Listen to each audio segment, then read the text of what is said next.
What is up, my friends? It is Wednesday evening and you are very, very welcome along to tonight's late night agenda. I know you're probably a little bit worried seeing the word twist in the title tonight, but there has been a twist in the deal.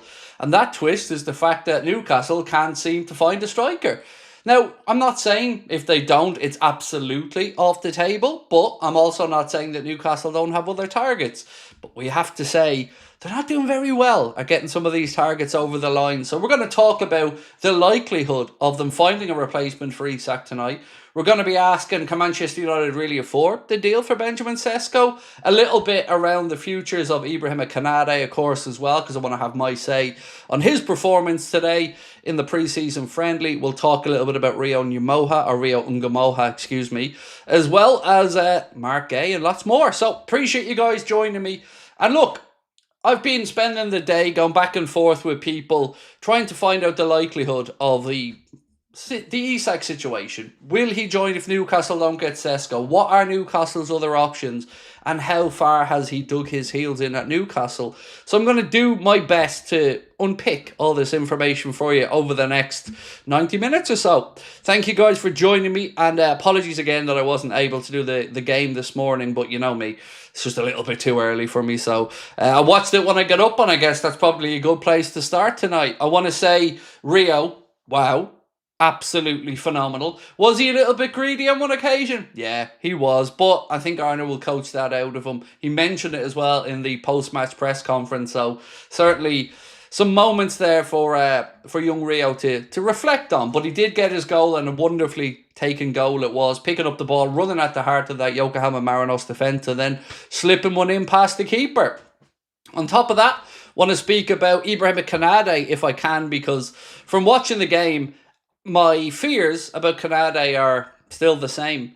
He had mistakes in him. He was wandering for the header that Mamadashvili saved. He didn't track a runner back. He was lazy. And yeah, I am using the word lazy because Konate was lazy in that instance. He also gave away one of his trademark silly free kicks out in a wide area as well for absolutely no reason.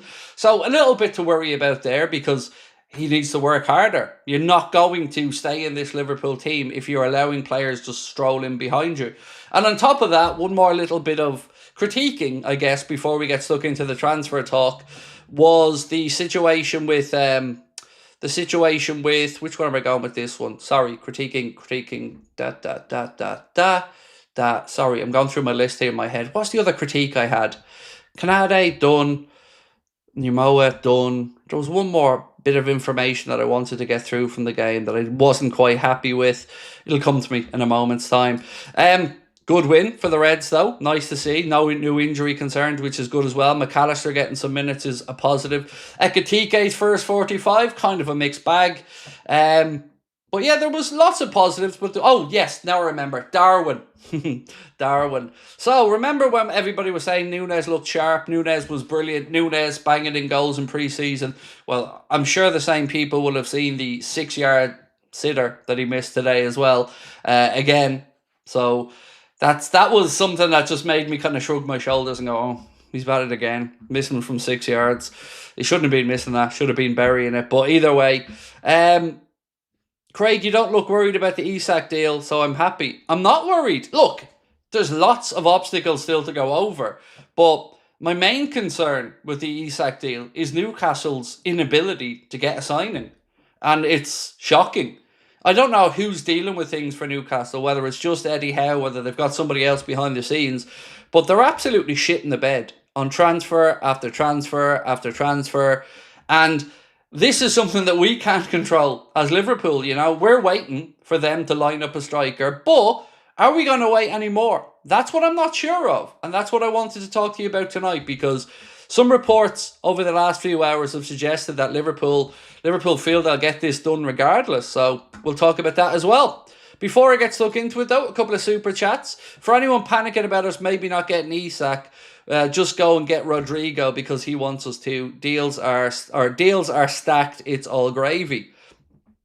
There's a lot of panicking, and I'm not talking about just Isak, by the way. A lot of panicking about centre-backs, a lot of panicking about other areas. And we need to just take a breath for a minute and realise that we've had an incredible summer so far. Yes, there's still work to be done. But I do have faith that when we end this transfer window, we will have the players that we want. Right, Canade goes on a free to Madrid. GUEHI comes free to us. Easy. Yes and no. So if I'm being really honest with you, Russell, if I was in charge of this, I'd rather sell Canade this summer and bring in Mark GUEHI. If Canade's going to stay, different conversation. But in your scenario, Canade was leaving for free in a year. I'd rather just do the sale this year, to be honest with you, than allow him to half-arse it if he's going to do it. Because that performance from him today just wasn't good enough. It really wasn't. It was lazy at times. And yes, it is pre-season, so always take it with a pinch of salt. Ryan said, evening Craig, I thought standouts today, Rio, Wirtz and Frimpong, they're all amazing. Won't go too hard on the rest because the pitch was horrible. Yeah, you don't take too much either way in pre-season. Too much positive, too much negative. But I think you've nailed it there. Jeremy Frimpong's cross as well for Trey Neoni's goal was exquisite, as was Trey's finish, so well done to Trey on that one. Just Mick LFC said, evening Craig, Isak has to put in an official transfer request to get the move, in my opinion. See how much he wants the move going up bonuses. I think Isak is doing as much as he can do at the minute. And I've spoken to quite a few people today around this transfer, so I could get you as good a picture as I could on this situation. Let's wait and see. I'll take you through. I just want to get through these super chats. Elmer said Newcastle can have Núñez. That's a possibility if they wanted him, but I don't know if they do or don't. So look, I'm going to work backwards and give you the very latest here rather than go to the start of the day. I'm going to just take you from where we're at right now.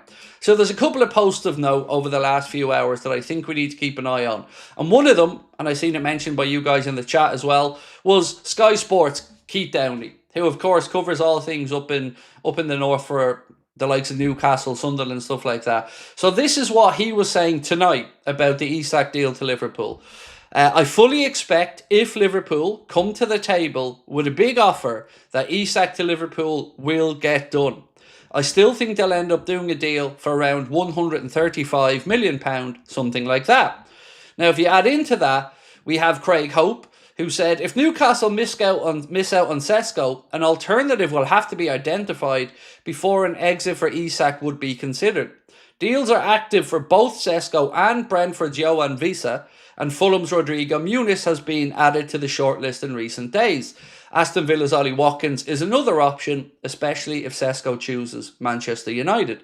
So, there's truth in both of those statements. For what it's worth, the people that I spoke to today feel that one way or another, Isak gets done. Now, the twist is, like I've said, Newcastle keep shit in the bed on bringing in players. And that's kind of just causing Liverpool to have to sit tight a little bit longer. But the people I've spoken to today who are very well connected feel that the Isak situation will be done by the close of the window.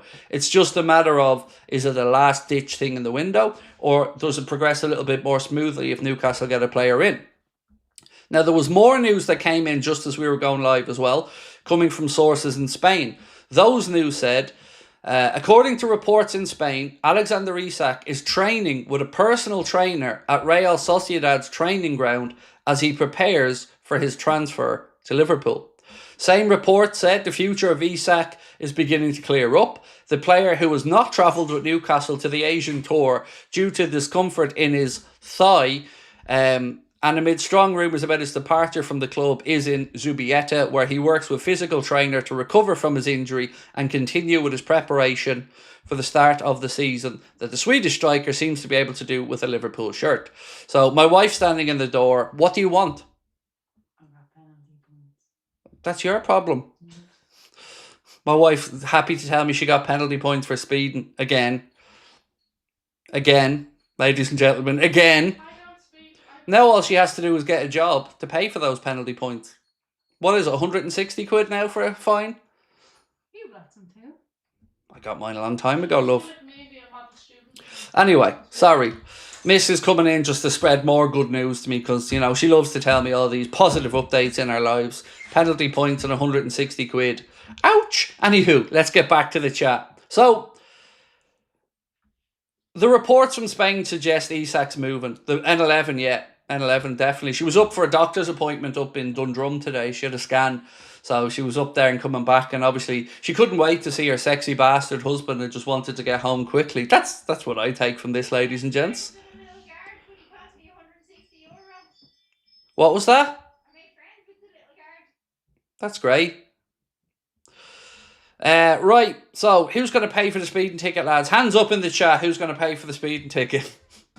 Right, it's not me, though, for once, so I'm all right. I've only got 3 penalty points, so we're not too bad there. Probably because I don't go outside very much.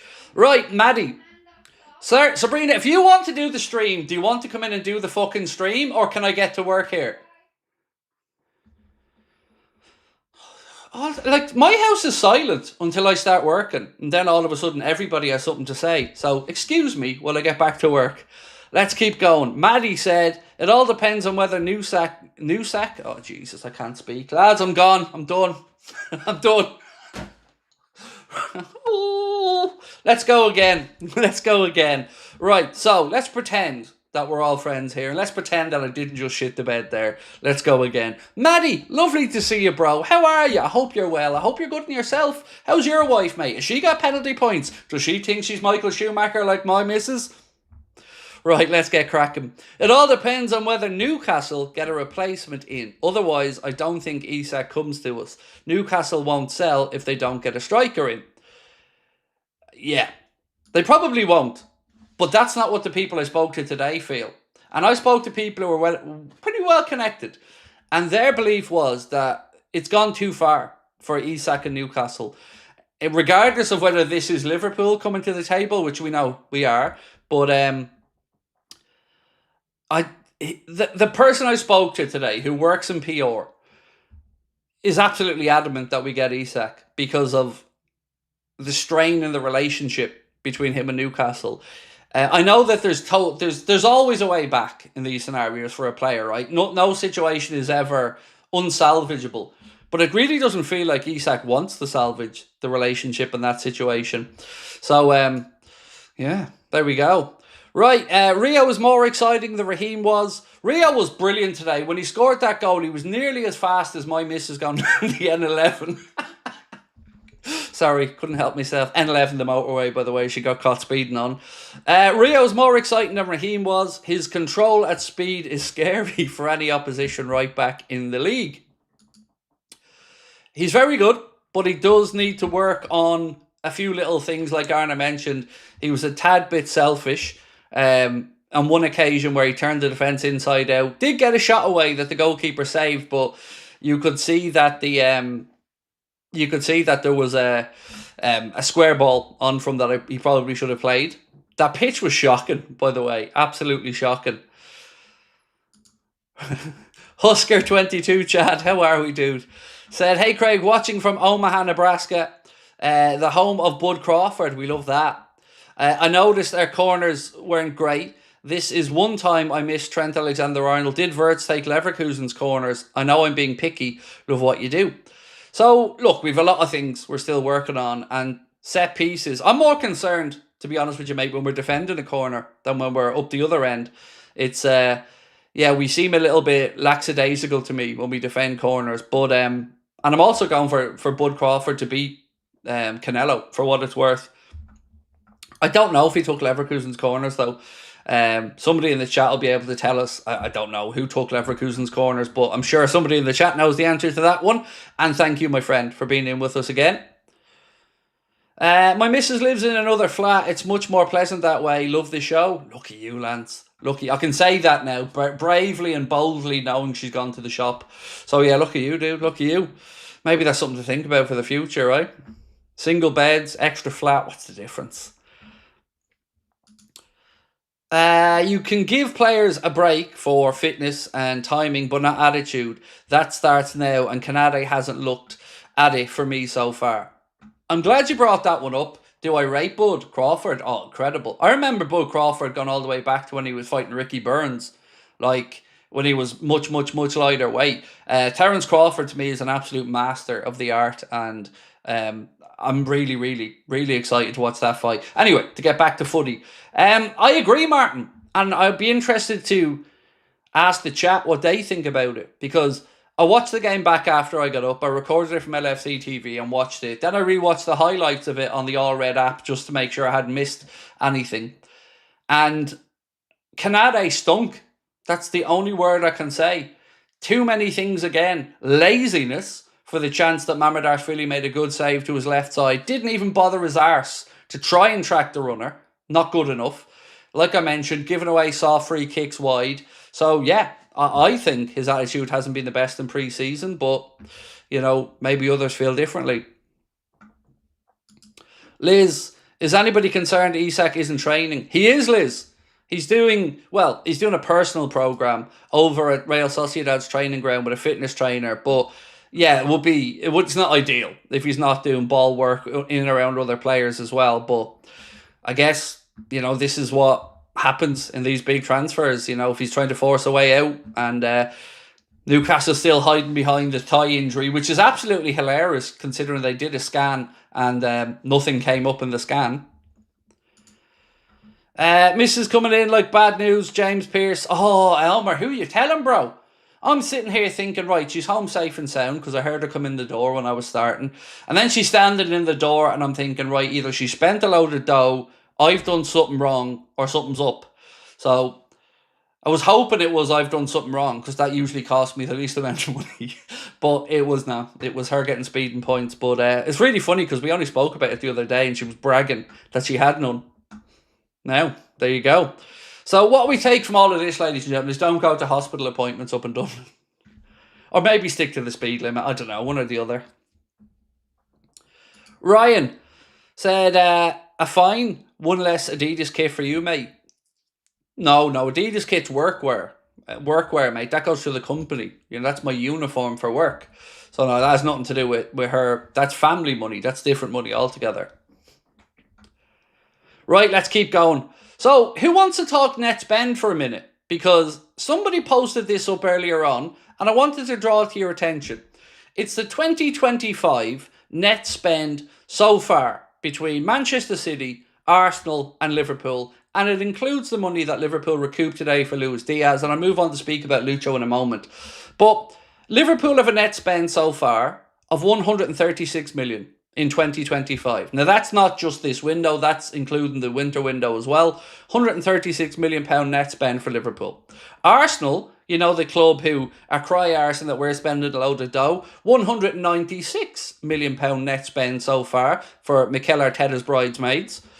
Then Manchester City, £282 million net spend since the start of January 2025. So to all the fans cry arson about Liverpool spending money, well, there's your answer. Look elsewhere, because we haven't even finished our recouping of money yet. Probably those clubs haven't either, to be fair. But again, Liverpool are just doing good business. Good business is the key word there. Right, so let's move on to speak about Lucho for a second if I can, because today, obviously, Luis Diaz officially became a Bayern Munich player. And for me, and I'm only going to speak for me because I don't want to put words in your mouth, I want to say thank you to Luis Diaz for the 3 years he spent at the club, for what he helped us to achieve, for always putting in 100% effort. There are times where, yes, we were frustrated, same as with any player, but he always left it all out there on the pitch. Played in some very difficult circumstances as well in his personal life. And I've got no problem with him looking to move away if it's a deal, like I said, that works for everybody. And it does. Liverpool got a good transfer fee. Bayern Munich got a player that they wanted. And Luis Diaz got a pay bump. So in this one, certainly no ill feeling for me whatsoever. Wish Lucho and his family the very best. Except, of course, if we play them in the Champions League. In which case, all gloves are off for the 90 minutes and then hostilities will be ceased after that. But yeah, sincerely wish him nothing but the best and thank him for his time at the club.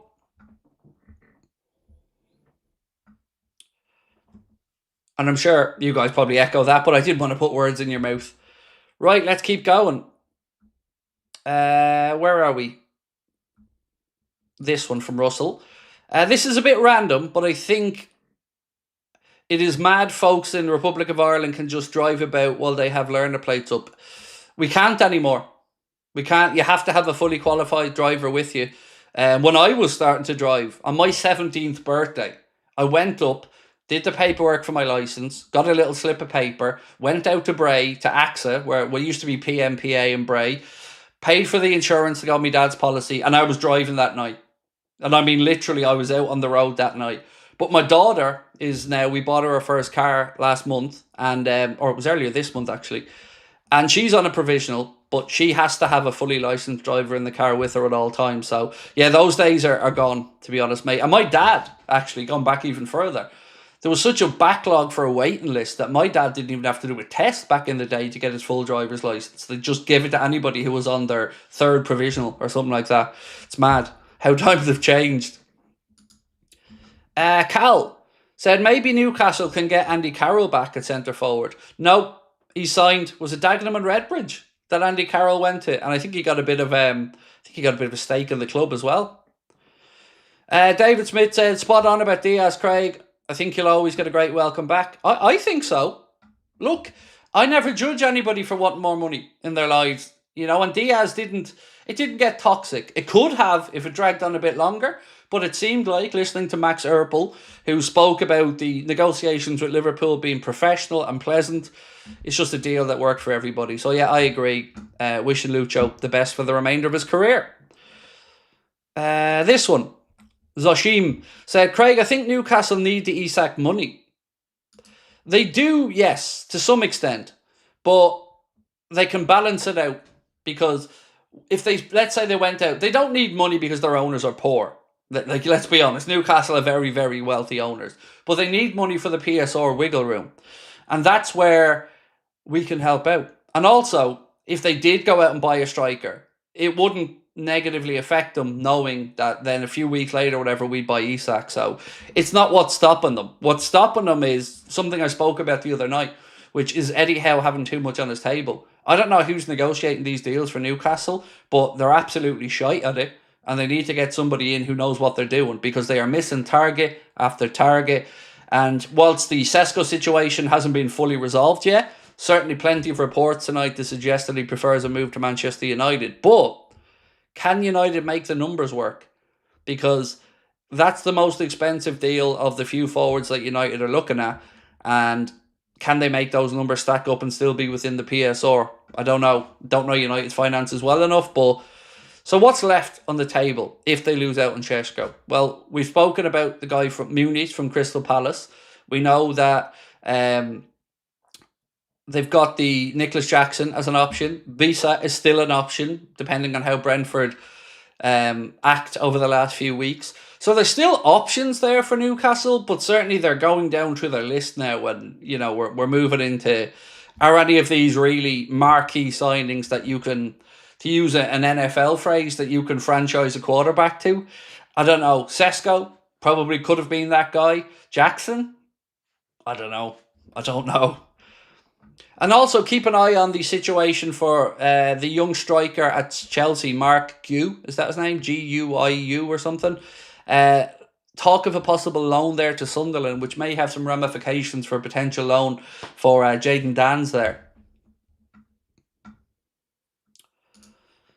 Craig Bone said, I watched the whole game today, and some may disagree, but I think he's already ready to take over from Diaz and work on the left side with Cody. Oh, I think that's the plan, Craig. I definitely think Rio is now in earnest thinking. Now, Cody would be the starter at this point, you'd have to say that. But Rio is going to be in that first team squad this season, no doubt about it. Let's ask the chat that. Let's ask the chat, because I think it's a good question. So, bear with me.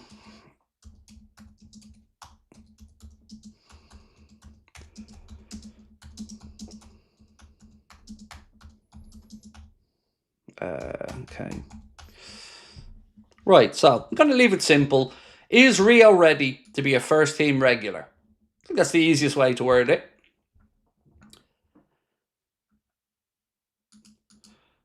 She's not driving to the shop, is she? I know. I'm going to be Googling electric scooters later, mate. Don't worry, just to keep it on the safe side. And the worst part of it is, just Mick, these are roads we know like the back of our hands, and we know exactly every point that the Garda hide with their little speed vans and all. So, yeah, she's no excuse for it, mate. She's no excuse. She knows the roads. But to be honest, when I got my speeding points, it was on the same road and I knew it as well. Mark, how are we, dude? Thank you so much, mate, for being with us as a member. You said, Craig, great content, love the channel. Thank you so much, Mark. Appreciate you being in, sir. Double L Lion, thank you as well, my friend. Keith Seary said, I really want this Isak deal to be sorted ASAP. Of course, we all do.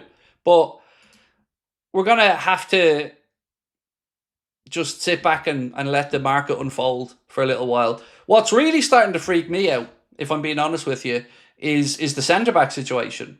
You know, I'm relaxed about the striker or wide player because I know we'll get one. You know, there's still options in the market for us, and if Isak doesn't work out, I've always said this, to be fair, and I think it will, but if it doesn't, I'm not going to lose too much sleep over it because I feel we'll get him next year and we'll bring in another wide player now if it doesn't work out. But for the here and now, it's centre-back that's scaring me because lots of reports today suggest Liverpool are happy to sit and wait for Mark Guéhi. So this report from Sammy Mockbill said, Liverpool don't want to get drawn into a long saga over Mark Guéhi's valuation due to the defender being able to sign for nothing next summer. Crystal Palace are believed to want around £40 million for Mark Guéhi, but Liverpool want to pay less than that figure. So normally in these scenarios, what you would think would happen is Liverpool would sit tight and wait for the window to get closer to ending and try to force Crystal Palace's hand. But there's a couple of problems with that. One, we need a defender now. Let's be honest, we do. We need a centre-back. And two, Mark Guéhi may be of interest to other clubs who may come forth with an offer and it may be accepted by Crystal Palace. But, you know, Mark Guéhi could still say no to a move, of course. But I don't know. It must be difficult to convince a player we want you, but we only want you for free, which is kind of the whole Real Madrid trend thing, you know. So I'm a little bit concerned about that situation because I'd like to see Liverpool be more proactive. And I would love Mark Guéhi to come in regardless of what happens with Canade, like I've said many times. But let's see what happens. I just don't know where we're at with the centre-back search. Charlie Cresswell could be another option like we've spoken about. Jarell Haddo is now on his way to join Chelsea. That was confirmed earlier on this evening. We got the Here We Go and the David Ornstein exclusive. David Ornstein said, Chelsea reached total agreement with Ajax to sign Jarell Haddo, subject to Ajax board approval, pending green light. 19-year-old Netherlands international will travel to London for a medical. This one from Offer Spill said Newcastle will stall the deal until the transfer deadline. Is that what you're saying? They will not buy a striker, so they get understanding for not selling with a 3-year contract left. Yeah, but then they're going to have a problem because they're going to have a player who probably won't be fit to start the season, which isn't going to be great for Newcastle. They're also going to have a really, really unhappy player, and let's be honest, a player who every time he feels any type of a small little niggle won't play through the pain barrier because why would he? You know, he will do what I'd say would be a work to rule. You know what that is? I'm sure most of you know what that is. A work to rule is basically the bare minimal legal requirement that you can do not to be fired. But are you going to play through that pain barrier? Are you going to put yourself in those awkward positions diving at a goalkeeper's feet or something like that? No. So there are knock-on impacts to Newcastle if they don't sell Isak as well. But I do understand where you're coming from. Is there another centre-back lined up for this window? Yes. I don't know who, but I've always been told when I've spoken to people that Liverpool will bring in a centre-back. Now, will we bring them in before the league starts? I hope so. But remember, the window stays open right through until the 1st of September.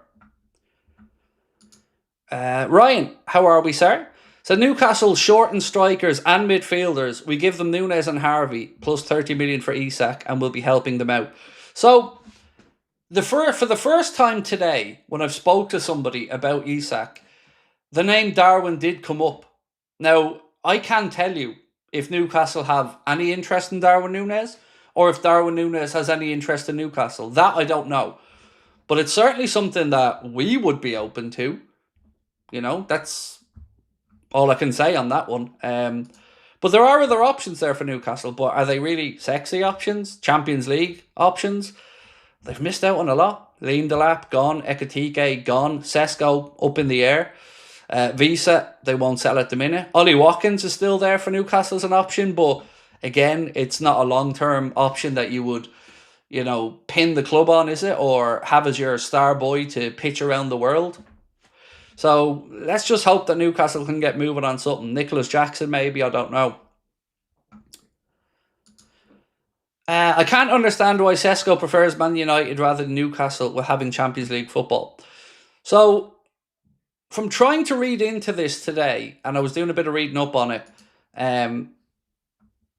Newcastle are willing to pay whatever it takes to get Sesko. So they're willing to pay proper money. But if the player decides he only wants Manchester United, then it's going to be incredibly difficult. But apparently, there's somebody working on the deal from the United side who played a role in Sesko's development or something. I don't really understand the ins and outs of it because, I'm not really up on Manchester United transfers. But I do know that they will struggle to get to the numbers that RB Leipzig want because, obviously, they have financial concerns, United, and they've moved Rashford's wages off the books, but they haven't got the transfer fee committed for him yet.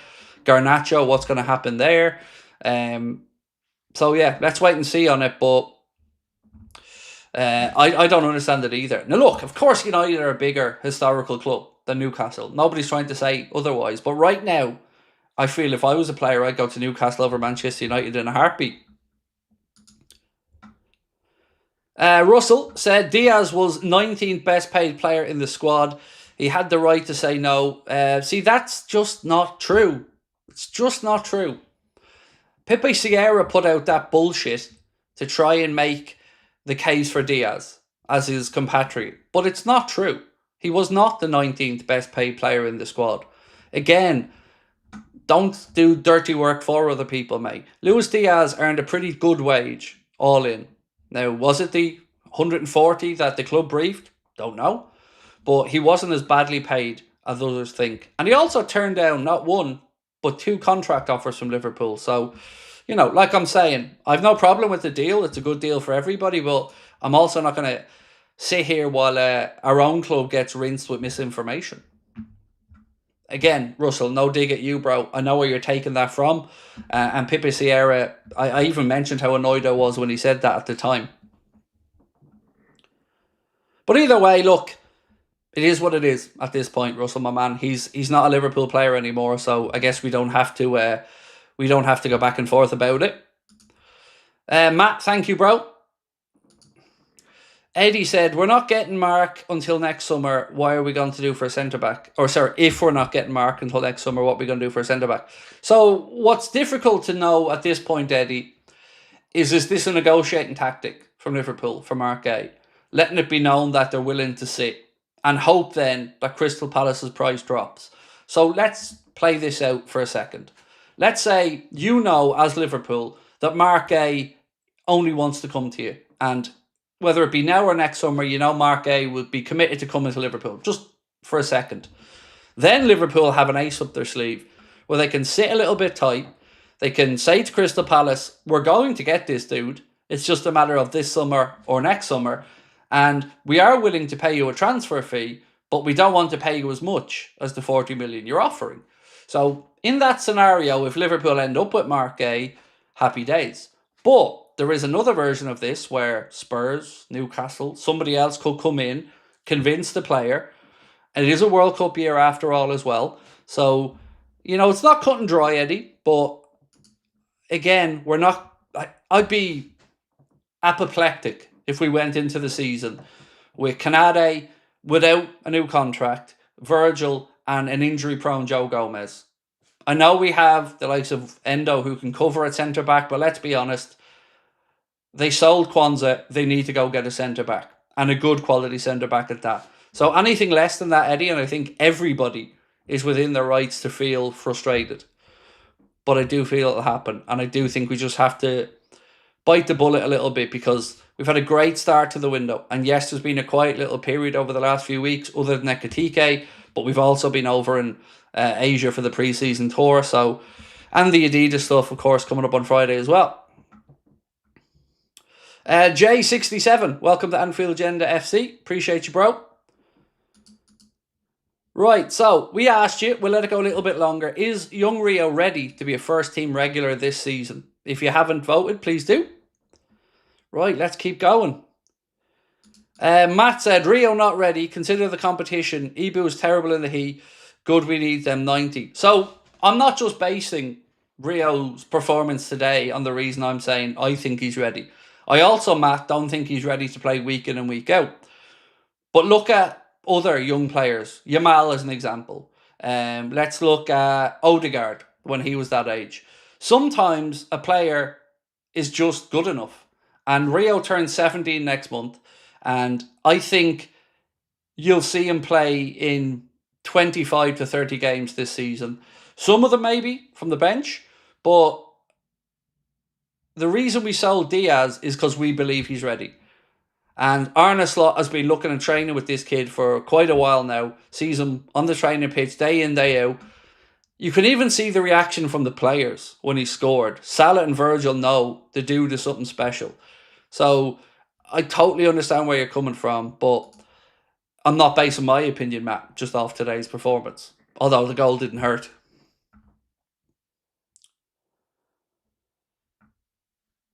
I would take Branthwaite. I think we all would, David, but he signed a new deal at Everton, my man. Corbin, how are we, bro? Said, so they won't sell Isak if they don't get a striker, but they're going to keep an unhappy player saving face. I think they're bluffing. I think they're bluffing as well. And people I spoke to today think they're bluffing. So the person that I spoke to today that works in PR said he doesn't feel there's any way back to resolve this situation for Newcastle and that Isak will join Liverpool this summer come hell or high water. But let's wait and see. You know, I'm not going to come on here and lie to you and say you've nothing to worry about, 100% going to happen, because I don't know that to be the case. But I'm trying to form an overall picture with as much information as I can get. And to me, like I said, I'm at 70-75% he signs for Liverpool this summer. Right. 40 million is actually quite fair for Gay. Again, Andy, I agree. Oh, Ryan, sorry, Ryan. My apologies, mate. I agree. But I can't change Liverpool's perspective, you know. I think £40 million for Mark Gay is a fair price. I do. But Liverpool don't. And, you know, whatever we say, not going to change that really, is it? Unfortunately. Craig, the thumbnail got me worried, not going to lie. We do need to be concerned. Like, there is a twist in this. Like, last night, this was looking far better for Newcastle with Sesko than it is today. So, the twist is that United aren't going away and that Newcastle, although willing to commit a pot of money to this signing, the player seems to want to go to United. So, that's certainly not going to help our cause to get Isak. It'll delay it.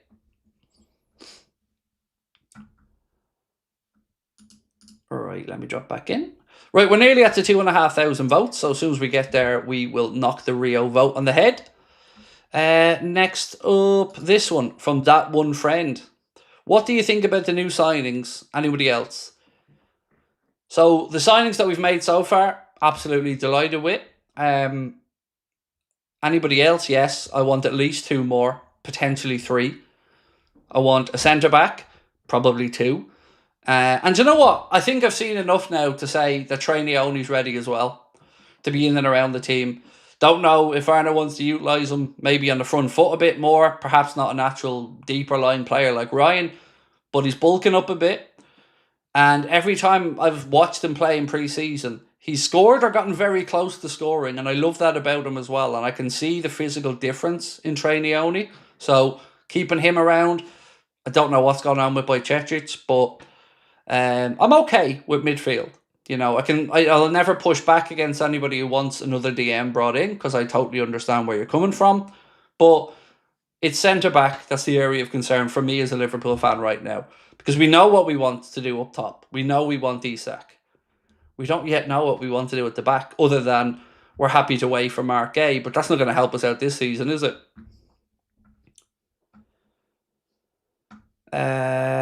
This one from Yo Slayer. What I don't get is why every single player is rejecting Newcastle, even with Champions League. 5 players rejecting them with Champions League football is crazy for Man United.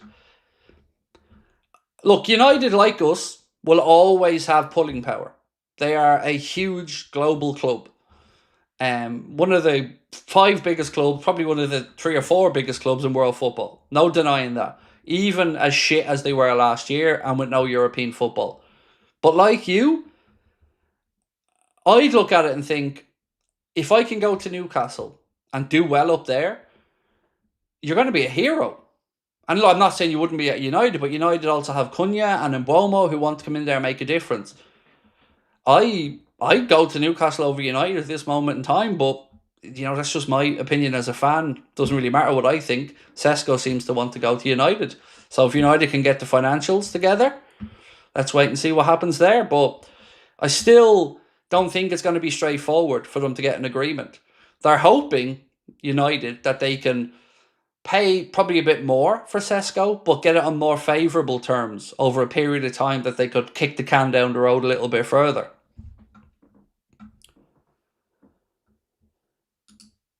Mark Harding said, funny how top strikers don't want to join Newcastle and their top man wants out. Yeah, it is. But look, if there's any Newcastle fans in the chat, would genuinely love to know your take on what's causing Newcastle to miss out on so many targets. Because I don't think it's a money thing. There has to be something in the pitch, as in the pitch to the players, or they're moving too slowly. I don't know what it is because I don't know Newcastle's transfer committee or what I don't know it well enough. Haven't got a clue. Paul Mitchell's left. And I mentioned this 2-3 weeks ago that I think Eddie Howe is too much on his plate and he's not getting enough help. So let's wait and see. They have to bring in a striker for their own well-being, not even ignoring the Isak side of it. Excuse me. How do I pronounce this one? I don't know, mate. F4Z3 Combat. Let's go with that one. So, Fazo Combat. Alessandro Bastoni is linked to the Reds. Is he? I've not read it myself, nor do I think he'll leave Italy. But would I take Bastoni? Absolutely. In a heartbeat. I think every single one of us in here would be more than happy to go after Bastoni. I've not really heard much of it, but I hope you're right and I'm wrong because be a great player. Newcastle, no sporting director. It's not great for a club that are in the Champions League, is it? Like, they should have been ready to go this summer, chomping at the bit, get signings in, bing, bang, bosh, quickly. It's been a bit of a calamity for them. Right, let me just go into the chat. We're nearly at 3,000 votes, actually. Sorry for the Rio thing, so I'll let that get to 3. Only need another 60 to go. If you haven't subscribed, by the way, please do. Appreciate you guys being in and welcome if you're perhaps with us for the first time.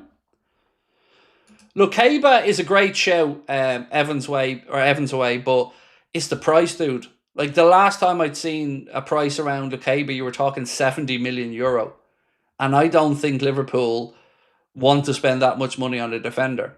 And I don't know if he's worth it or not either. That's a genuine thought, not a stance. I don't know. It's an honest opinion. I'm not seeing enough of him, but certainly seems like a lot of money. Gamer Griff said, all right, oh, it's gone. You retracted your message. I was just about to answer it, but you retracted it. Right, so 74% of you guys feel that young Rio is ready to be a first-team regular this season, and thank you to the 3,000 people who voted. Right, let's keep going through some of the comments. What's Liverpool's valuation on GUEHI? What I'm hearing is 30 to 35. And if that is the case, right, you'd at least start a conversation, wouldn't you? Like, if they're at 40 and you're at 30, you'd at least start the conversation, start the process and see what happens. But what I've not been able to figure out is the situation with Canade. And like I said, I've said this for weeks now, I feel like we're pausing at centre-back because we don't know what's going on with him. So Liverpool sold Kwanzaa believing that they were going to get another young centre-back. Now, of course, you could make a really good argument to say, well, then why don't they just do that, Craig? Why aren't they out there signing a young centre-back? I don't have an answer to that. But at this moment in time, they also don't have a definitive on Canade. So, clock's ticking. And it is ticking. And, you're never going to have a completely amazing window without some frustrations in it. And this, at the moment, is a frustration, not just amongst us in here, but any Liverpool fans that I speak to, I read stuff from on message boards or whatever, absolutely all frustrated at the lack of progress for a centre-back.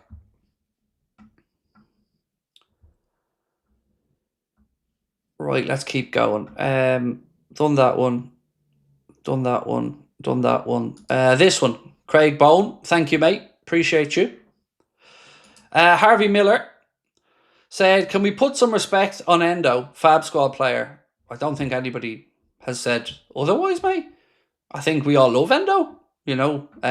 Lovely moment from today to get that captain's armband, and it was nice. You could see Verd smiling as he was coming across to give it to him. And Endo is the epitome of professional. Absolute legend of a man. So, yeah, we all love him, mate. But the problem he has is he can't play the role the way Ryan Gravenberch can. So his minutes will be limited somewhat, or perhaps shoehorned into positions like centre-back, where I know he's played quite a lot in his career as well. Right, so how do I ask this? If you have any poll ideas you'd like me to run with, throw them into the chat and I'll get to them in a second.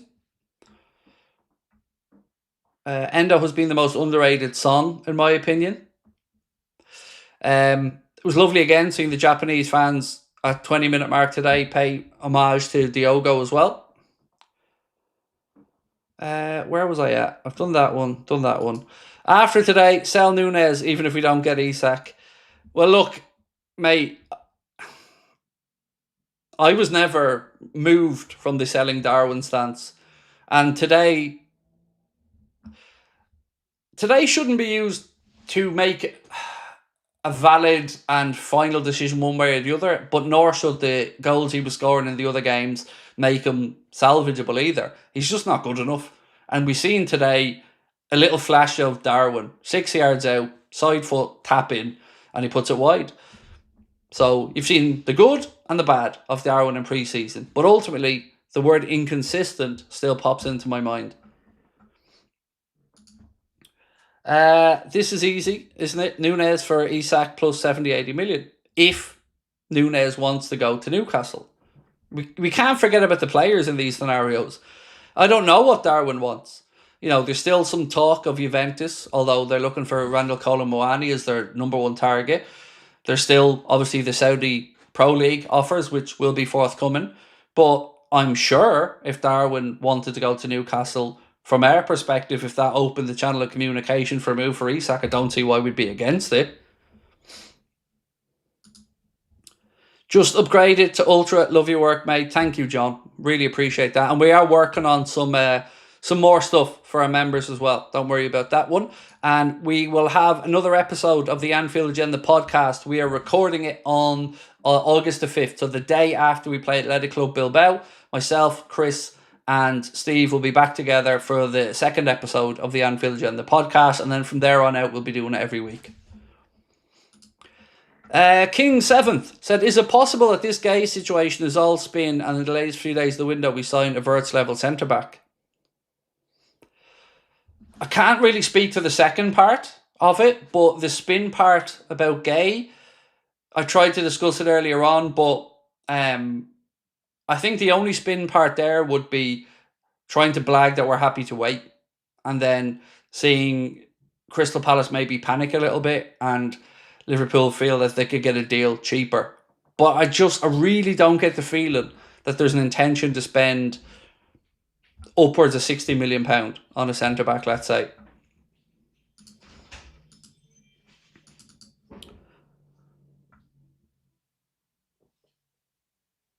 So here's the message that was retracted. Said, sorry mate, autocorrect did me dirty. If you could pick one who you prefer, GUEHI or Bastoni, I know it's not a super chat, but you were halfway to reading it. Mate, I don't only read super chats, I just prioritise the super chats. And lately they've been flying in quicker than normal, so I'm trying to keep up with them. But Bastoni, if I could have Bastoni or Gay, I'd take Bastoni. But I would equally be happy to take Mark Gay because I think he's a very, very solid defender. This one from Matteo. Is there any word on Angelo Stiller? Don't get much football news here in the US if Messi isn't involved. So there's been interest from us. There's been interest from Real Madrid. I think Chat can help me out here. I think he was still nursing an injury, and that's going to take him a bit of a while to get back to fitness in. And I don't know if that's perhaps putting some people off. But it's a very good name, Matteo, and a name that comes up often in the chat when we discuss the midfield position. And I don't think you'd find many unhappy people if Liverpool did want to look at Angelo Stiller at some point. But sneaky feeling he ends up in Madrid at the back of my mind.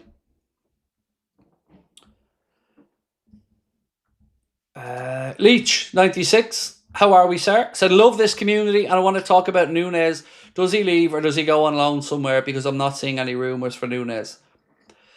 I think he leaves. I think a loan would be an absolute last-ditch bit of desperation from us if everything else fell apart. But honestly, I'd rather keep him than loan him. And that must tell you how much I don't like the idea of a loan because I don't want to keep him. But I'd rather keep him than loan him to Italy or something because I really have a bee in my bonnet about Italian clubs looking for cheap deals like that. So, maybe after we come back from Asia, that we see this ramp up a little bit. But there is definite interest there from the likes of Al Ali. Simeone Inzaghi likes the idea of Darwin Núñez. They had other targets they were looking at as well. And of course, the Saudi Pro League are trying to do a load of deals, and one of them being Joe Felix to come over from Chelsea.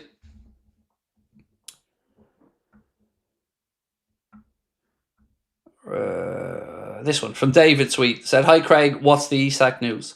So there's been a couple of things today on Isak, and as the day has gone on, it's ranged from positive to negative to back to positive. So let's start off with the news that United have made their move for Sesko and started those conversations. And we also heard that the player prefers the idea of joining Manchester United over Newcastle. This piece here from Romano said Benjamin Sesko has taken some days to decide his future, but Newcastle are prepared to pay whatever it takes. So that's what Liverpool have to figure out here is when to make this push and move. Because if Newcastle get a breakthrough with a striker, I think then you will see Liverpool push in. But there is news on it. Craig Hope of the Daily Mail said, all of my information is that an offer for Isak from Liverpool is due. I think there could be movement on that this week. After that, he said, if Newcastle can't get Benjamin Sesko or another big ticket number 9, they won't sell Isak. Craig Hope also went on to say, I think tonight's development, Sesko seemingly preferring to move to Manchester United, increased the odds of Isak being told he has to stay at Newcastle this summer. On top of that, he said if Newcastle miss out on Sesko, an alternative will have to be identified before an exit for Isak would be considered. Deals are active for both Sesko and Brentford's Visa, as well as Fulham's Rodrigo Muniz being added to a shortlist in recent days. Aston Villa's Ollie Watkins is another option if Sesko chooses Manchester United. Then we had Sky Sports' Keith Downey, who said, I fully expect if Liverpool come to the table with a big offer, Isak to Liverpool will get done. I think they'll end up doing a deal for about 135 million. So that's the very latest of where we're at with the Isak situation. On top of that, there were reports from Spain tonight that said Isak is training with a personal trainer at Real Sociedad's training ground as he prepares for a move to Liverpool. Went on to say the future of Isak is beginning to clear up. The player who hasn't travelled with Newcastle to the Asian tour due to discomfort in his thigh, wink wink nudge nudge, and strong rumours about his departure is in Zubieta, where he worked with a physical trainer to recover from his injury and continue his preparation for the start of next season. And again, he wants to wear a Liverpool shirt. Credit Anfield sector for the ones that we've seen that post from. So David Orenstein, just this minute, has posted to say, RB Leipzig asking price for Benjamin Sesko, €75 million guaranteed, plus add-ons and a percentage of a future sale. So let me read that again. Leipzig's asking price for Benjamin Sesko is €75 million guaranteed, plus add-ons, plus a percentage of a future sale. The fee expectation communicated to Newcastle and Manchester United, pursuing but no agreement yet with Leipzig from either club. So that's the very latest on the Sesko stance. Where was I? Done that one. That one. Mark Harding.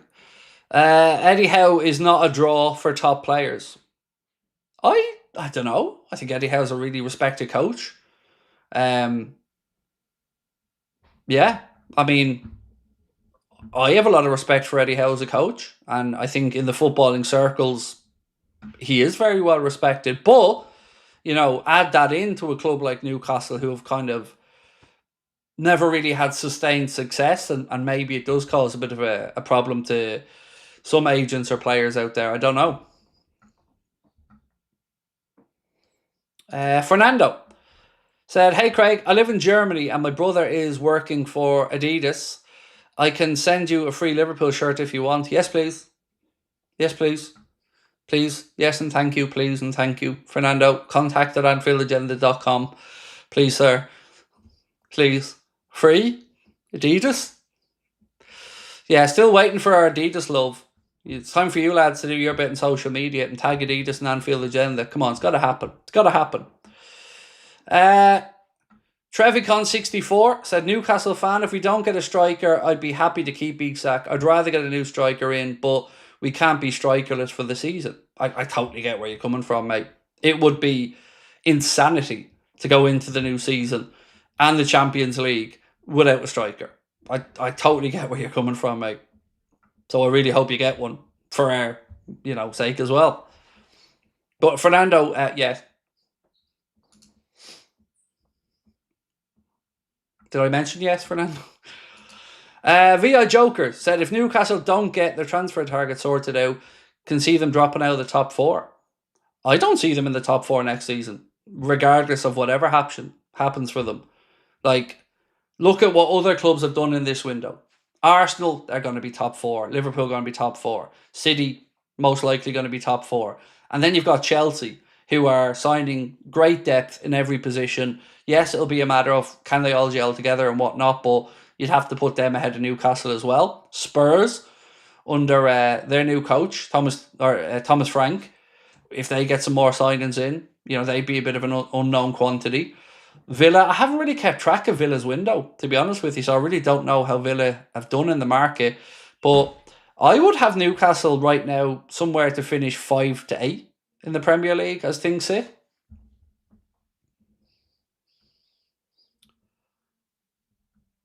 David said, never thought I'd want another club to sign a player this much. I know, mate, I get where you're coming from. Leach96 said, with Gomez injured again, our only two fit centre-backs are Canade and Virgil, which is concerning. It is, and again, I'm concerned with Canade's body language as well. Like, yes, it's pre-season today, but he didn't seem bothered about tracking back, and that isn't good enough. It isn't, whether it's pre-season or not. If you're out of position and your man goes, you bust the gut to get back. Still giving away silly free kicks, which is why I said I would never have been angry if we lost Canada and signed Mark A in this window. Now, we still need to bring in a Kwanzaa replacement, but I would take the consistency of Mark A over Canada every day of the week. Canada at his best is better, but I think Mark A is more stable. That's what I'd say.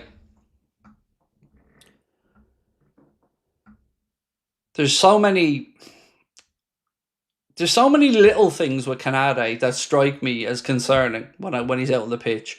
And this silly, clumsy way he gives away free kicks always worries me.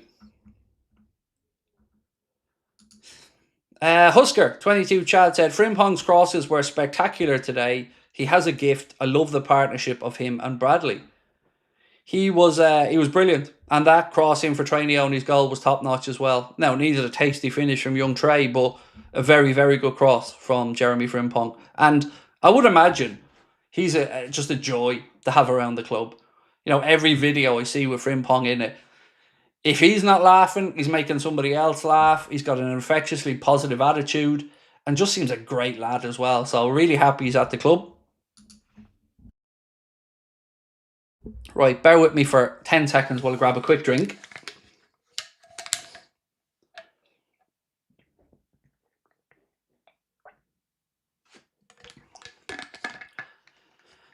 Jason Curry said, Craig, rumour is Liverpool told Gay and Rodrigo to hold as both players only want us. So there's been some talk of a potential loan with an obligation or option for Rodrigo, but I've not really seen that break into the media yet. Steve Phillips said, Sesko gone to Man United means he has no ambition. Newcastle gets Champions League footy, but go to United it'll be for the money only. I agree. Like, you're not going to get an argument from me on that one, mate. I don't get it. Craig, did you see we signed that Salford City striker today? I hadn't seen that it had gotten completed. We spoke about Will yesterday, and it was great to see that we got that deal done over Arsenal. So yeah, looking forward to seeing Will Wright in a Liverpool shirt and see his progression in the future. So let me ask you a question. Okay.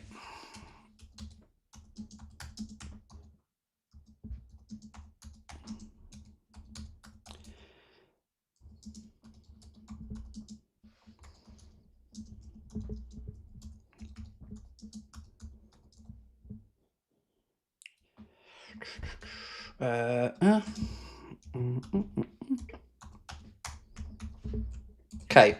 If we can't get Alexander Isak, big if, because I still think we will, but if we can't, would you be happy with Rodrigo?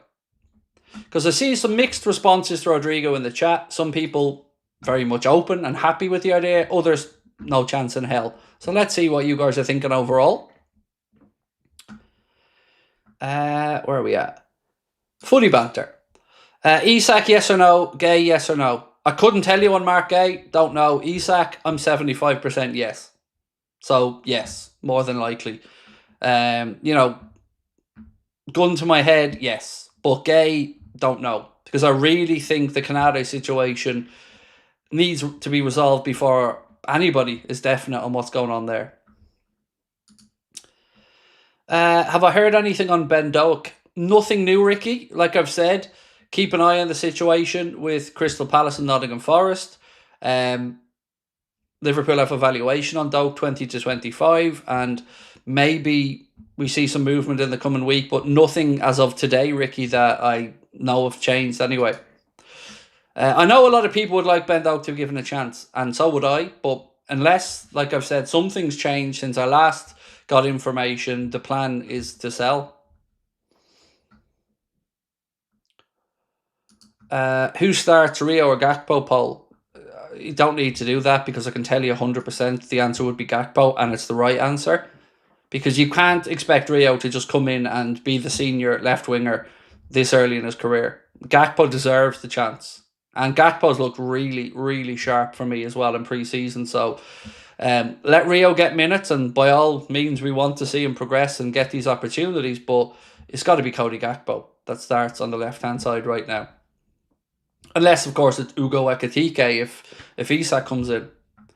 But, let's be patient with Rio as well.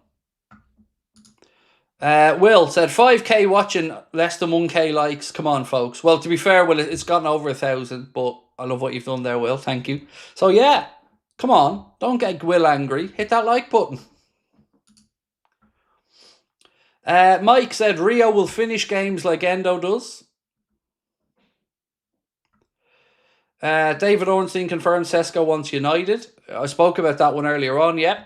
And look, it's kind of out of our control, isn't it? We can't decide for a player whether he wants to go to Newcastle or not, but there are still options at play for Newcastle, even if they lose out on Sesko, but let's wait and see. So, we spoke about the guy from Muniz from Fulham. Obviously, there's Ollie Watkins, Visa, Nicholas Jackson. What's this one? Hang on, someone just sent me something.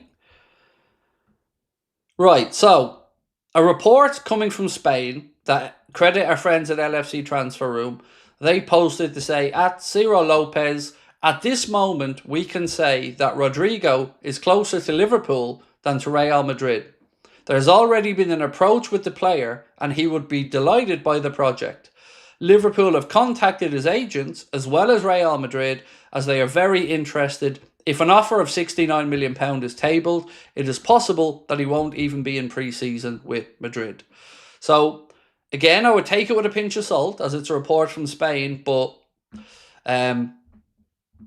what I do know is that he's certainly very open to the idea of Liverpool. He's a big decision to make about his Real Madrid future, but if he comes to the Premier League, we'd certainly be very, very desirable to him. It's far more so than the likes of Spurs, which I don't think he has an interest in joining. 69 million is nothing for him. It's about the price tag of 90 million that they were mentioning in Euro. It's always been the number that's been doing the rounds. It was dropped from about 100 million a while ago. Glenn Dunn said, we were all over Rodrigo before he moved to Madrid. We were, Glenn. Spot on, dude. We tried to sign him when he was at, I think it was Santos, but I can't remember. I know he was at a Brazilian club and he was still doing the studies, and Michael Edwards tried to get a deal done for him. Thought about it. We nearly got him for like $500,000 or something like that. And then he ended up moving to Real Madrid.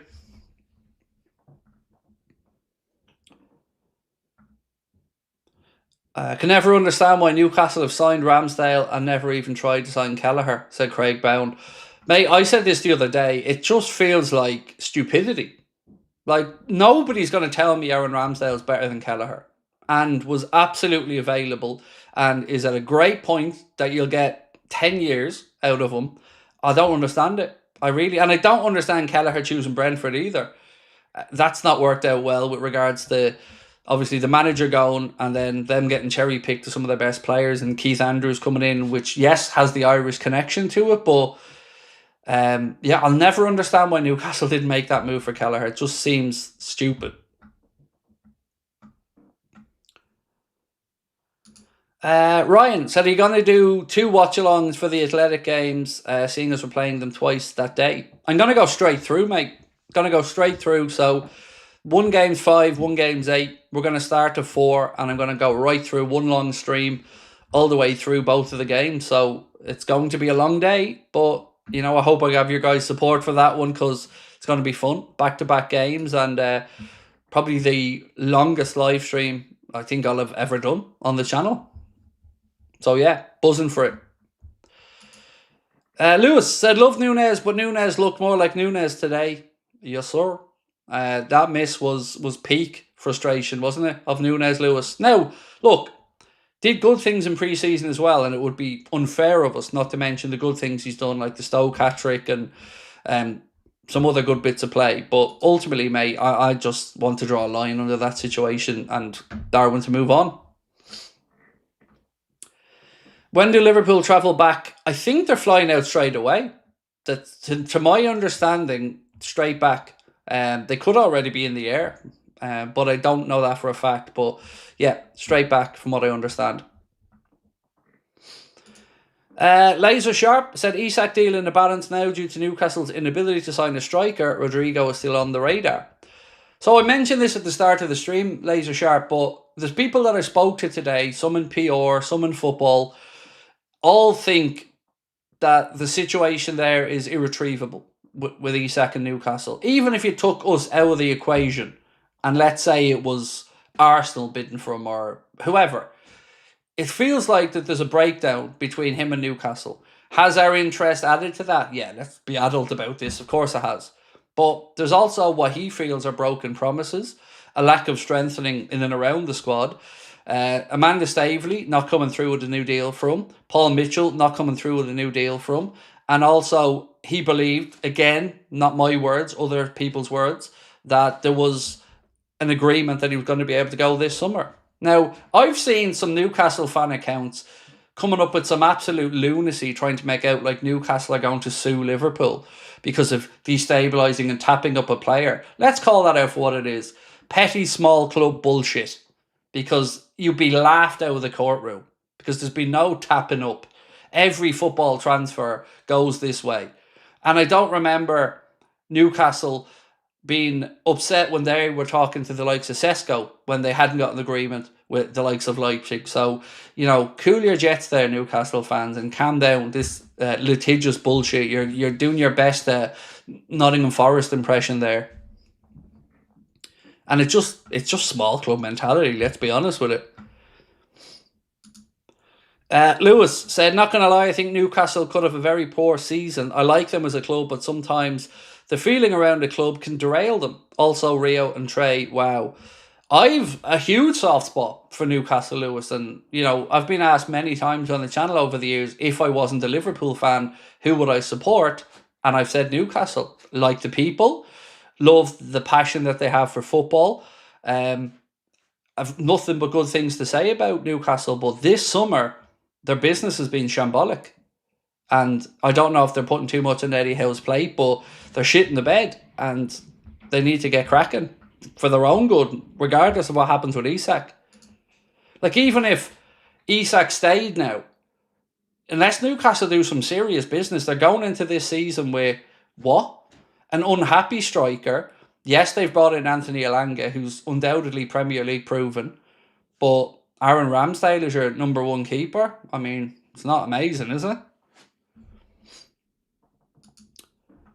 Dan Wood said Harvey is a much more realistic option in a swap. Again, Dan, I don't disagree.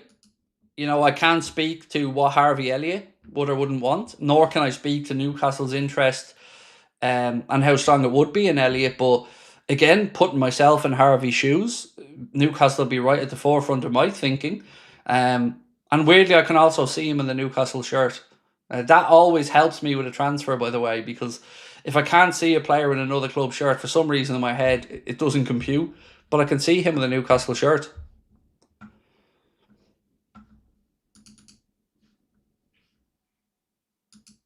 What's this? Liverpool will fly home from Asia in just a few hours, is a report that we're seeing here now. Japanese airline 777, the same one that Liverpool have been using throughout the tour, will fly the team back to Manchester in about 3 hours' time.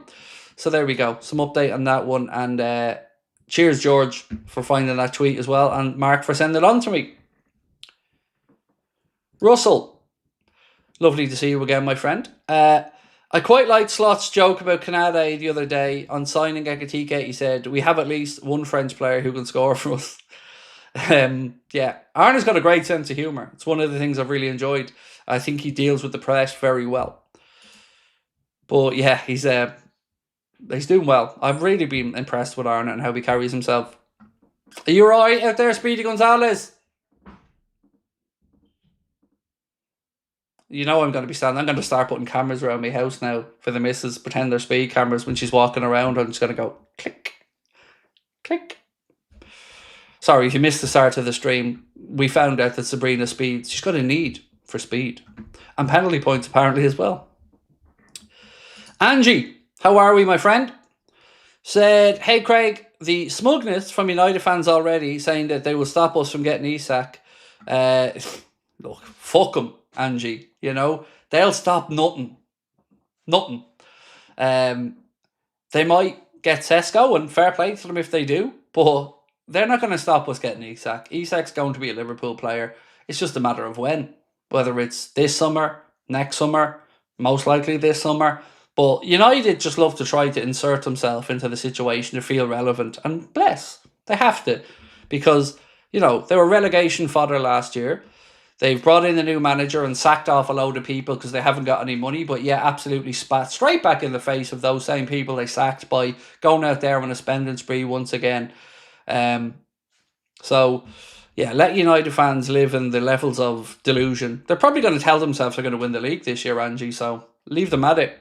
And when we whoop them by 4 or 5 again this season and we're staring down the table at them, we'll ask them how they're getting on. Lewis said, I like Rodrigo, but Rio is special and we don't want anything to get in his way. If ever World War III were to start, it would be over our craziest window ever. Well, the thing about Rodrigo is I don't think he would necessarily block that pathway through for Rio. Now, Rodrigo would like to play in the left-sided position. That's where he wants to play. But we know he's versatile and can play right across the front three. So I think, and I also think football has this hard-on for inverted wingers. There's nothing to say that one of the lads like Rio can't play off the right, or Gakpo couldn't go out to the right. So, whoever we bring in, Arno will have a plan for what he wants to do with them. But I don't personally think he would get in Rio's way. But I'm still dubious as to whether I think we would follow through with a move for Rodrigo. What I don't want to happen is Liverpool to not get another forward in, stuck with Darwin Núñez for another year. That would drive me insane. So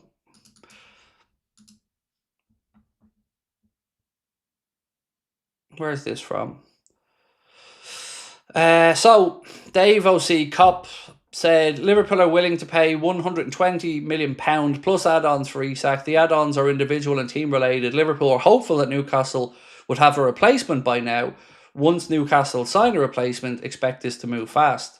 So the award for stating the bleeding obvious goes to Mr. Dave OC Cop there. Well done, mate. You've managed to say nothing and everything in one sentence. Well done. George said Bradley and Canade not looking good. Bradley has a few errors, yeah, but again, I don't expect him to be the finished product, George. We know Bradley still has some work to do. Canade, yeah, that laziness today annoyed me. And laziness is the word that I feel comfortable using because that's what it was. Fernando, legend, mate. I've seen your message there about the email and I will respond, sir, when I finish work this evening, if that's okay. But yeah, George, you're right. But I do have a lot more grace for Bradley because he's younger. Rodrigo, yes, but not instead of a striker. Bad compromise. I get where you're coming from. But we signed a striker, remember? Remember when we signed Ekitike? All of a sudden then it was let's go left winger from a lot of people.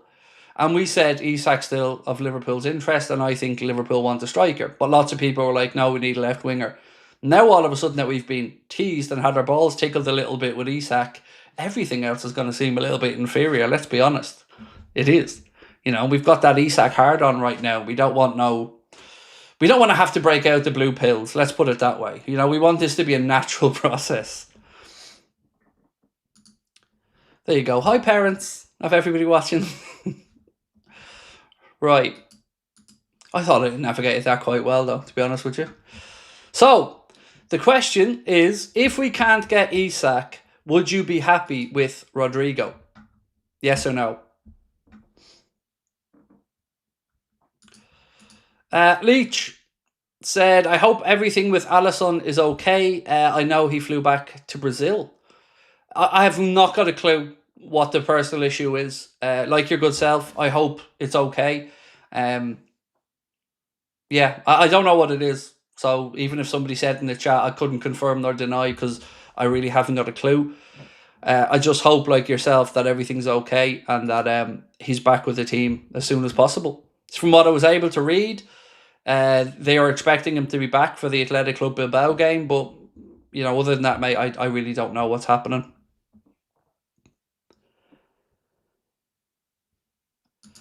Hairline Harry said, Ori Rodrigo, La Liga to Prem rarely seems to work. Well, let's look at Isak. The player we're looking to spend a load of dough on went from Sociedad to the Prem and did quite well.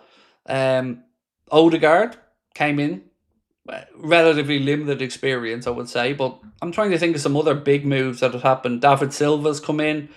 I think we'll say he's done quite well. I'm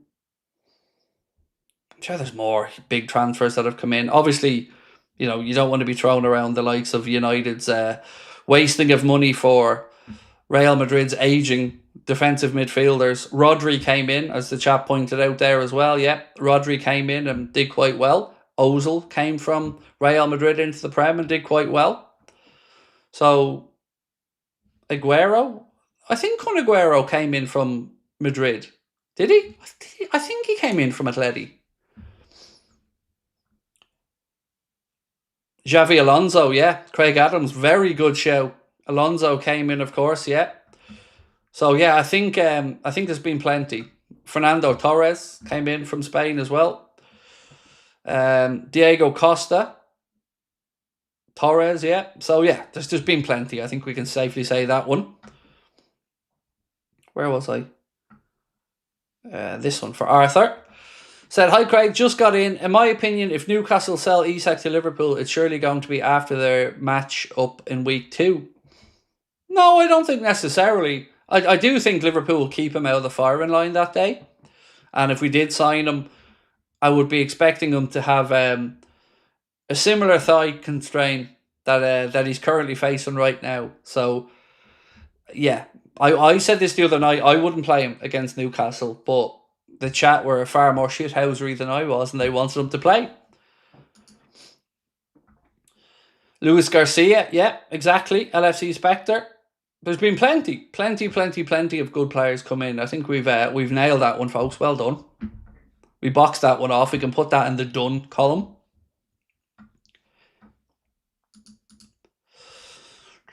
If we can't get Isak, would you be happy with Rodrigo? We are about 150 votes away from 2,500, and then I will knock it on the head.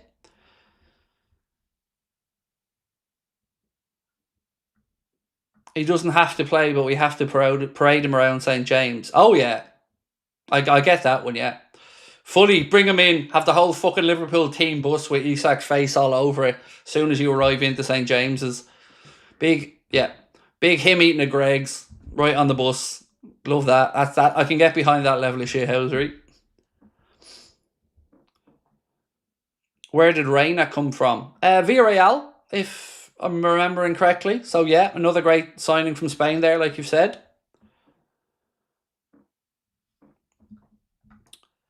This one. Who starts, Rodrigo or Gakpo? Ooh, dirty question. I would say initially Gakpo, because he'd be more in tune to Klopp's, do you hear me? Slot system.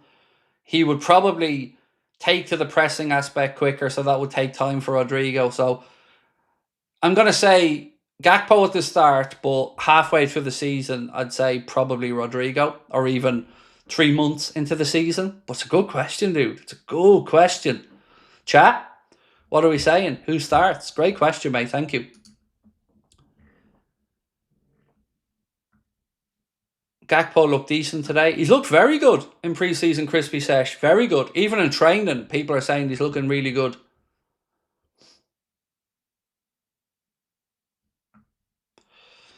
Craig, what's happening with Isak? What's the twist? I thought we'd agreed personal terms. So we have agreed personal terms, but the twist is that Newcastle are shit in the bed going after Sesko, who's now favouring United. So the twist is that we have to wait for Newcastle to learn how to do a transfer correctly.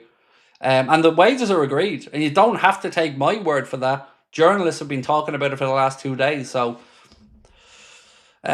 sometimes I wish people would look into what I write and actually look at the words. So yes, personal terms are agreed, but that doesn't mean the deal's agreed. Still need to get Newcastle sorted out. So let's wait and see what Newcastle managed to get over the line transfer-wise. We do the deal like that. If we heard a here we go tonight, let's say, for Newcastle with anyone, whether it's Sesko, whether it's Nicholas Jackson or Ollie Watkins, if there was a here we go for Newcastle tonight, I'd say you'd hear about an offer tomorrow from Liverpool. But we just have to wait for Newcastle to learn how transfers work.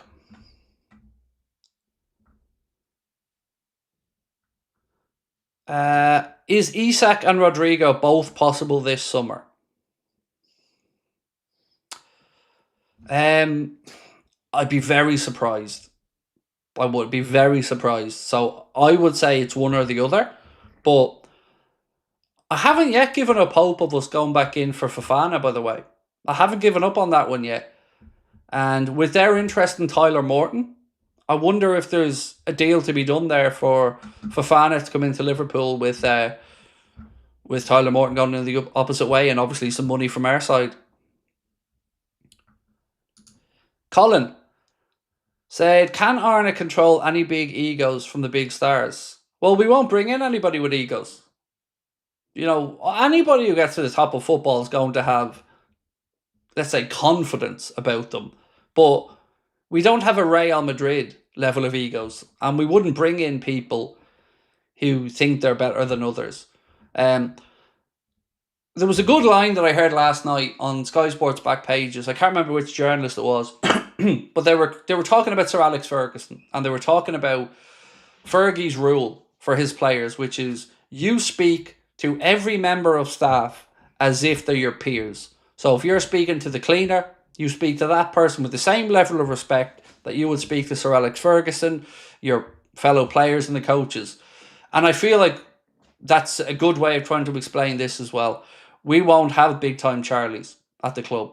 And Sir Alex Ferguson was brilliant about that as well, bringing in players who had that respect and acknowledgement for those around them. Padge said, if Bournemouth game was tomorrow, Bradley or Frimpong? Frimpong. For me, if it was tomorrow, I'd say Frimpong. And you know what, Padge? Interestingly, if you asked me that a month ago, I'd have probably answered Bradley. But from what I'm seeing so far in pre-season, I'd be Frimpong if it was tomorrow. Right. 2,700 votes in. If we can't get Isak, would you be happy to sign Rodrigo? We'll leave it running and see if we can get to the 3,000. Haddo is extremely overpriced at 60 million. It's 40 million. The deal's been agreed at.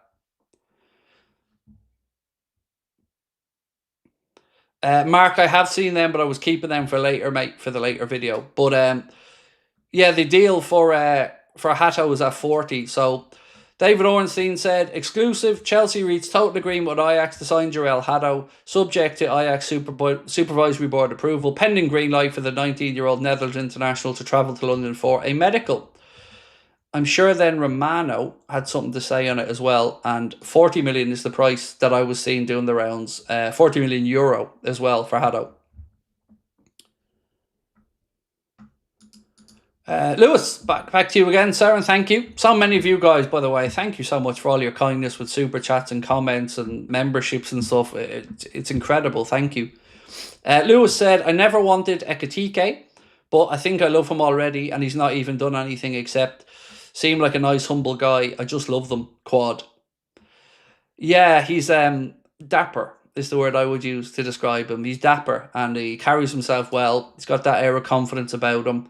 And you have to come to a club like Liverpool, especially when you're walking into a dressing room that has Mohamed Salah, Virgil van Dijk, Florian Wirtz, Dominic Szoboszlai, Alexis McAllister, Alisson Becker.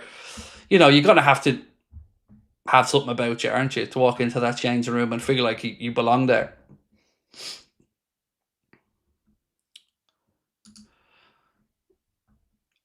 I'm going to say Lionel Messi.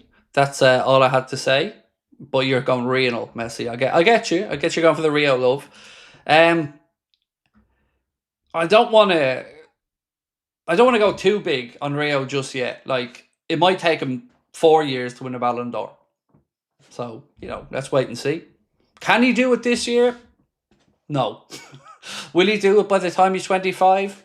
I think he's got a shout, you know. Poll on the next vice captain. Well, on that, I don't know how to really tease into this, but where was it?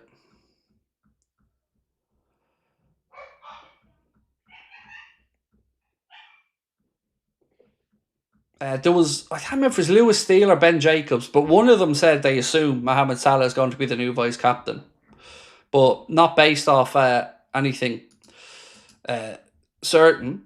So let's look at all Liverpool's transfer business so far in this window, by the way. So Georgi Mamardashvili, 29 million including add-ons. Jeremy Frimpong, 29.5 million from Leverkusen. Armin Pexi, 1.5 million including add-ons from Puskas Akademia. Florian Wirtz, 116 million including add-ons from Bayer Leverkusen. Milos Kerkez, £40 million from Bournemouth. Freddie Woodman, free transfer from Preston. Ugo Ekitike, 79 million including add-ons from Eintracht Frankfurt. And Will Wright, 200k from Salford. Then we had the outgoing so far from Liverpool. Trent Alexander-Arnold was €10 million or £8.4 million to Real Madrid. Quiveen Kelleher, £18 million, including add-ons to Brentford. Nat Phillips, £3 million to West Brom. Jarell Kwanzaa, £35 million, including add-ons to Leverkusen. Luis Diaz, £66.5 million, with add-ons included to Bayern Munich. Harvey Davis, where's his one? Loan to Crawley. Virslav Yaros, loan to Ajax. Owen Beck, loan to Derby County. And then there was a couple of other loans that were brought to an end. Right, I better get back to these super chats before I forget.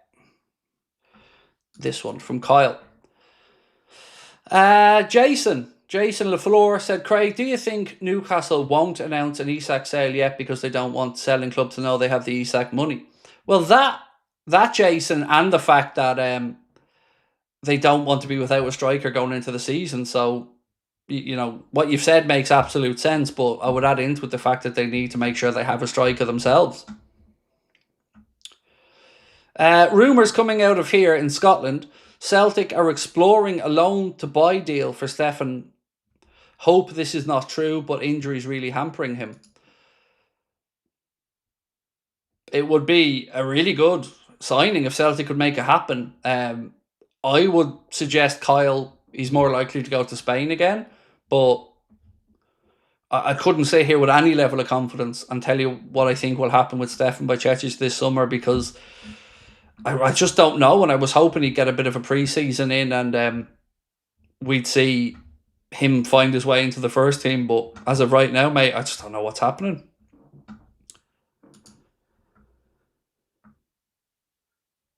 Arsenal aren't even our competition. They will not even come second, said with Ashwak. I'm still to figure out, mate, whether I think it'll be them or City that push us all the way this season.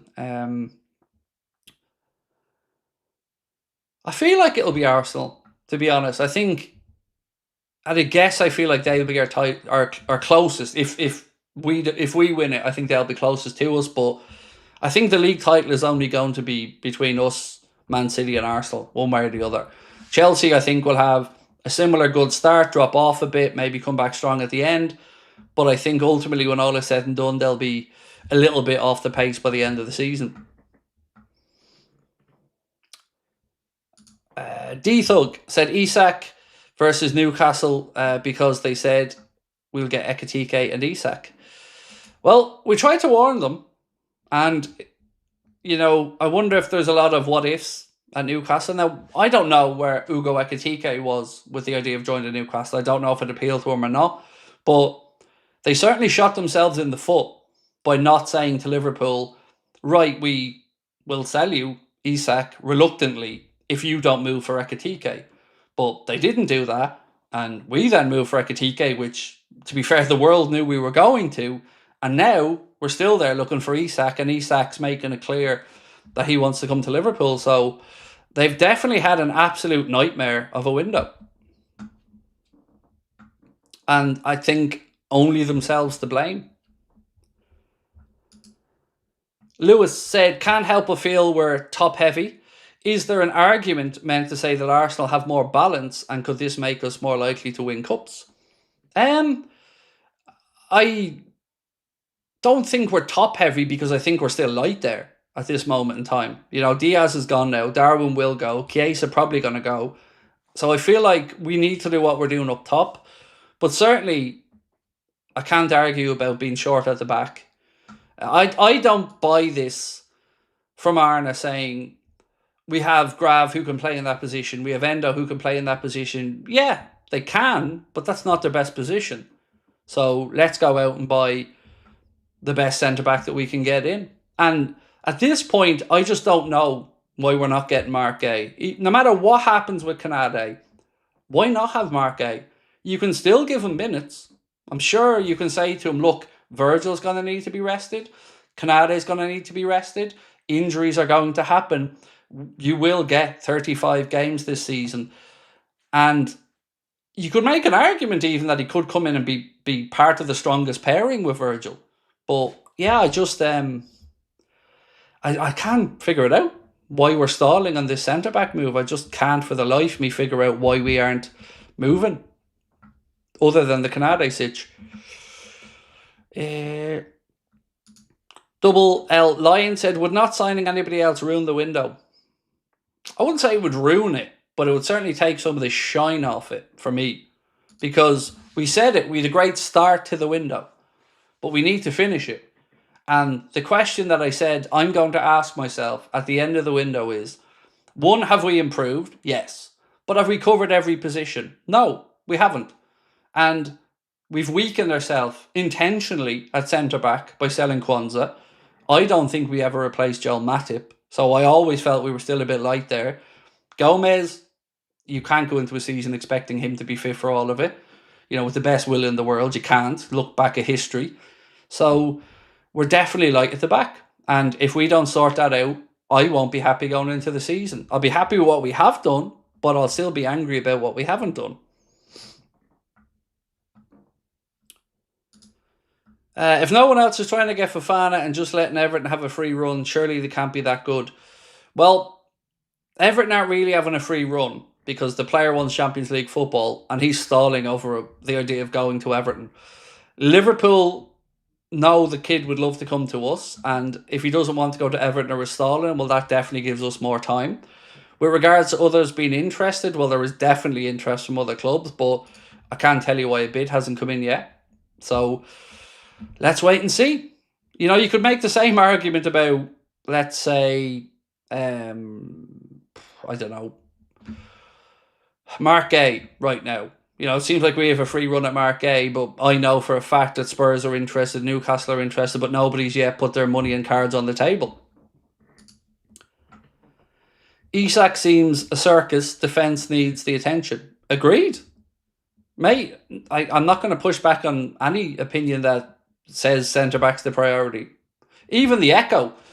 Damn, I hate myself. I actually said their name there. Even the newspaper, whose name shouldn't be mentioned, have been writing about the pressing need and an area that Liverpool can't ignore any longer. And I think you're all right. They're right. I'm right. You're right. It needs to be sorted. Sean Hewitt. Thank you, Sean, for your very kind super chats there. Sorry to bring this up again, but what is the story with Isak? Because Fabrizio Romano said a few days ago Isak was 60% done. It all comes down, Sean, and look, I'm not arrogant enough to think everybody watches all of my streams or hears everything I have to say, but I have repeatedly said the same thing. They're going to have to wait till Newcastle get a striker sorted out. Because whatever about the money side of it, you know, Newcastle can't go into the season with no strikers. You know, they lost Callum Wilson and they've missed target after target after target so far. And that's the problem. You know, like I said, I can promise you, if Newcastle got a here we go on any forward, you know, Sesko, Watkins, Visa, any of them, Liverpool would move tomorrow. But this is the problem right now, is Newcastle have been so poor in this transfer window at attracting in players that we can't try to force the situation yet. So there's no problem between Isak and Liverpool, all agreed. No problem about the wages, sorted. No problem about the length of contract, sorted. But, you know, you have to have a willing seller as well. But even at that, Newcastle are resigned to losing him. It's just going to be, do they lose him this summer, next summer? He's not going to be there for the long haul. And I wouldn't want, if I'm Eddie Howe, I wouldn't want to go into a season with Isak right now if it was because you couldn't bring in anybody else. Because you know he's not going to be fully focused. All managers will say all the right things to the media, but he's not going to be. He's going to be pissed off. He's going to be struggling for fitness early in the season. So even if he came to us, probably going to take an extra 3 to 4 weeks now to get him ready to go. So, you know, all of that added in, Newcastle will just have a slow start and it will start to cause tension within their own fan base. Where are we with Mark Gay? No idea. Reports are that Liverpool don't want to pay the £40 million Palace are asking. I would say it's brinksmanship because Liverpool know that eventually Palace will have to sell because they don't want to lose Mark Gay on a free. So, if Liverpool are playing the waiting game, I don't really get that either because why not just start the process now and say, look, it's going to get to this point. Mark wants to come to us. You're only going to lose him now or in a year for free, and this is where we're at with a price, and at least start that conversation. Whether you're 10 million quid off what they want, at least get things moving along. Shane said, well, Luke Shaw reckons we can win it. Not with him, though, because he'll be injured after about 2 months, Shane. And look, you wouldn't want your players to say anything else, bro, would you?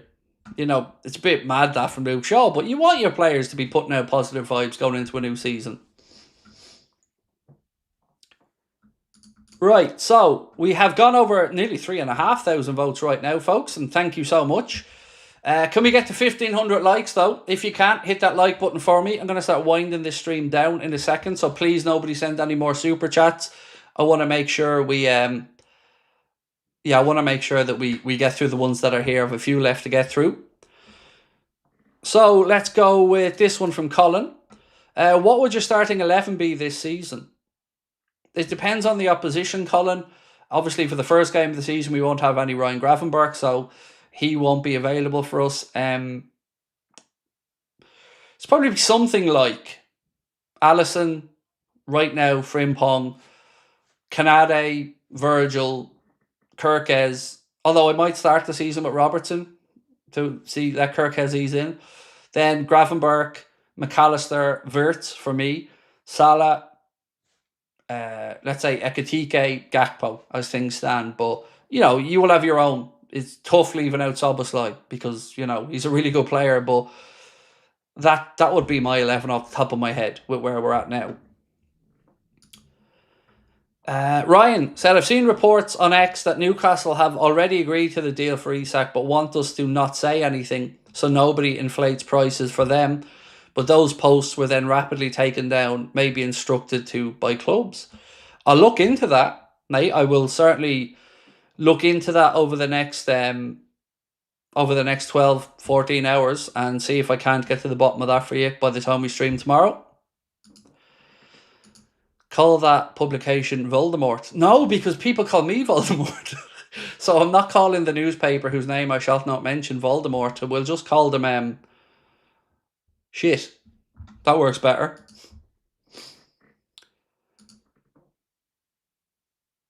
Will you pay full whack for another EAFC reskin this year for the kids? No. My son doesn't really care about EAFC. Not really into football. My daughter might buy it, but she's got her own PS5 up there and she's, her and her fella can figure that out between them. I don't think I'll be buying it now. I know a lot of people message me asking me, can I get back to doing those FIFA streams because I was so bad at it and, the only thing I had going for me was a bit of humour on them, but I just don't think I have the time, in all honesty. Right, ladies and gents, I'm going to end this poll, which 65% of people said that they would be happy with Rodrigo if we couldn't get Alexander Isak. So, couple of things, ladies and gents. The next episode of the Anfield Agenda podcast is going to be next Tuesday with myself, Steve and Chris. We'll be covering, obviously, the transfer window, the club, Athletic Club Bilbao games, and lots of other bits and pieces. If you haven't, don't forget to get your tickets if you want to come and see us for the very last time. We are at the Hot Water Comedy Club in Liverpool, the 19th of October. All the ticket sale revenue from our side of that is going to go to the fund for Joe's wheelchair basketball chair. We're trying to help Joe get the £7,000 needed. He's nearly at £3,000 and we want to try and help him get there. Tickets are priced at just £15 and it's an all ages event. Right. Awesome. Appreciate you tonight, folks. Really enjoyed the stream. I will catch up with you guys tomorrow. There'll be a late recap video with some new information coming out before 11 o'clock. But until then, you guys have been brilliant. Thank you so much for a fun evening. Much love. I'll talk to you soon.